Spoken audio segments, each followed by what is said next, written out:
الكريم أما بعد أعوذ بالله من الشيطان الرجيم بسم الله الرحمن الرحیم۔ میرے لیے انتہائی طور پر قابل احترام، واجب الکرام، قابل صبر احترام خاک ساتری کی موسٹ سینئر لیڈرشپ قائد خاکسار تحریک ڈاکٹر صبیہ ارشد المشرقی صاحب کو،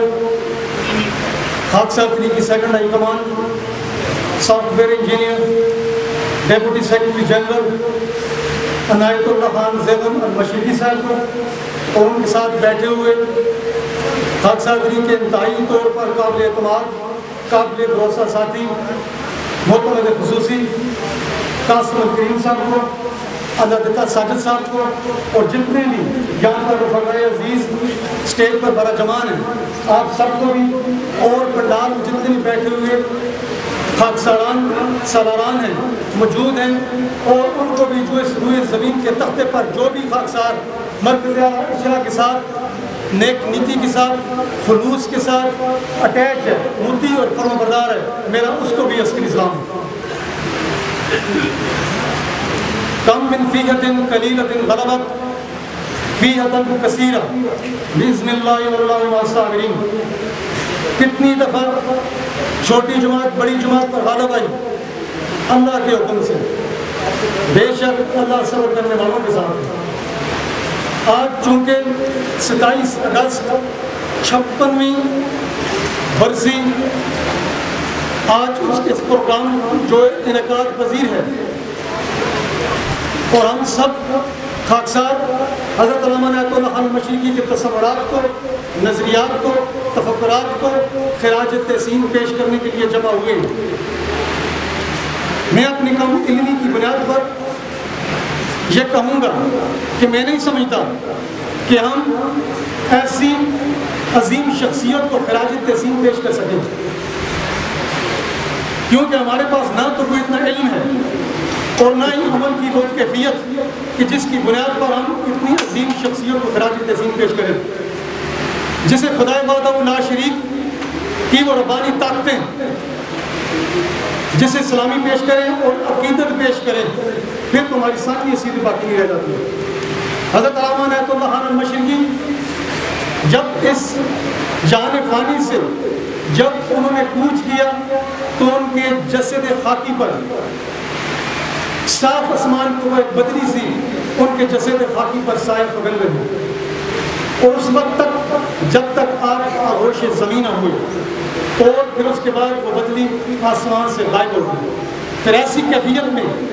میں کیا کہہ سکتا ہوں کہ ایسی شخصیت کو ہم خراج تحسین پیش کر سکتے ہیں۔ بہرحال ہم بساط اوقات ان کو خراج تحسین پیش کرتے رہیں گے، بلکہ ان کی اولادوں کو بھی جو اپنوں میں غیروں کے ساتھ نورد آزما ہیں اور چٹان کی اس طرح کھڑے ہیں ثابت قدمی کے ساتھ، اور عیسیٰ ابن مریم کی سنت کو پورا کر رہے ہیں۔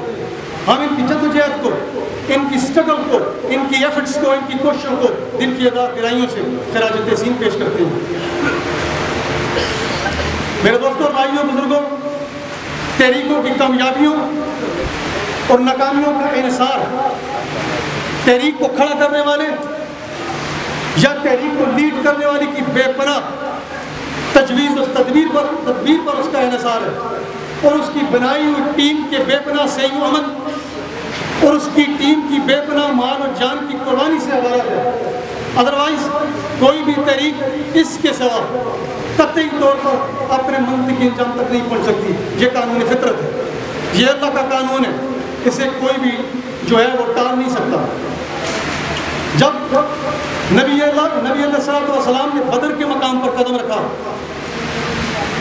تو انہوں نے اپنے صحابہ کو، اپنے ساتھیوں کو کہا کہ یہاں پر عساکر کیمپ یعنی خیمہ لگا لیں، تو ان کے 33 سالہ صحابی رسول حضرت خباب بن المنذر رضی اللہ تعالیٰ عنہ نے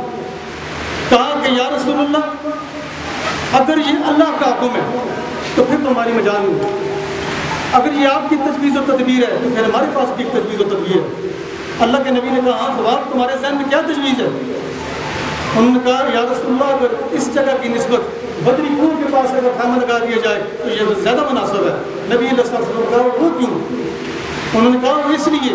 کہ ایک تو بدری کنویں کا پانی ہمارے قبضے میں آ جائے گا اور دشمن